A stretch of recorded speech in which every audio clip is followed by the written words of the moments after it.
कई मनुष्यों के अलग-अलग सूक्ष्म वतन में सूक्ष्म शरीर होते हैं।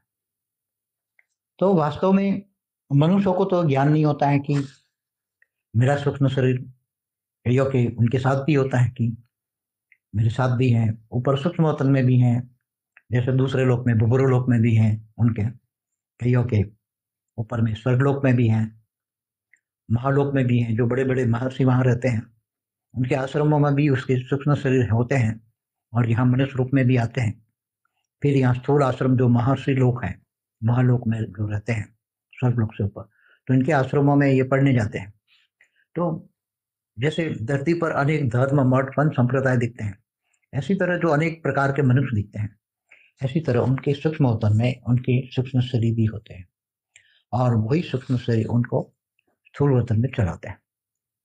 तो कइयों के जैसे आपको एग्जांपल दूँ कि रामावतार, कृष्णावतार में, तो जैसे कृष्ण अवतार हुआ तो जैसे कृष्ण अवतार में राम हुए, तो राम तो विष्णु के अवतार थे, तो विष्णु तो विष्णुपुरी में रहता है। उसका एक सेल डाल दिया तो ये विष्णु बन गया, उससे ऊपर से काम कराता है। और विष्णुपुरी से जो विष्णु के अवतार होते हैं जैसे राम और कृष्ण, तो वो उसके सेल होते हैं। ओरिजिनल विष्णु धरती पर नहीं आता है। जैसे ब्रह्मा के भी अवतार होते हैं, जैसे शंकर के भी होता है, जैसे शंकर अपना सेल डाल देता है, जैसे हनुमान है तो शंकर का अवतार है, रुद्र अवतार है, 11वां रुद्र अवतार है। तो राम को हेल्प करने के लिए राम अवतार में भेजा गया, तो ऐसे सभी देवताओं ने भी अपने सेल डाले। देवता रहते ईश्वर लोक में उसी टाइम थे, तो सभी ने अपने सेल डाले और बंदरों के रूप में आए। तो सूर्य ने भी अपना पुत्र कर्ण भेज दिया, इंद्र ने भी भेज दिया अपना एक सेल डाल के। इंद्र ऐसे कई देवी देवता भी जब अवतार होते हैं या उनको मनुष्य रूप में अवतार लेने की इच्छा होती है, तब वो आते हैं।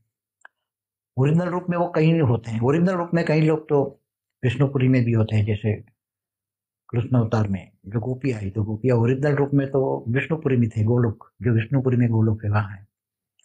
तो उसने सेल डाल दिया तो कृष्ण अवतार में वो आ गई साथ में कृष्ण के साथ रासलीला करने के लिए।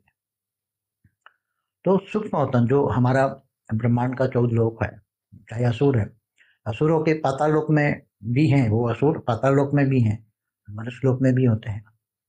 तो वो वहाँ से अपना सूक्ष्म शरीर निकाल के यहाँ आके फिर मनुष्य भी बन जाते हैं। तो धीरे-धीरे एक से अनेक रूप धारण करके देवता भी मनुष्य बनते हैं, असुर भी बनते हैं, अपनी शक्तियों को डाइवर्ट कर लेते हैं, विभाजन करते हैं। तो इसी तरह अलग-अलग बहुत दूर से आने वाली आत्माएँ, जैसे हर मनवंतर होता है ना, जैसे सतयुग, त्रेता, द्वापर, कलयुग धरती पर होता है, ऐसे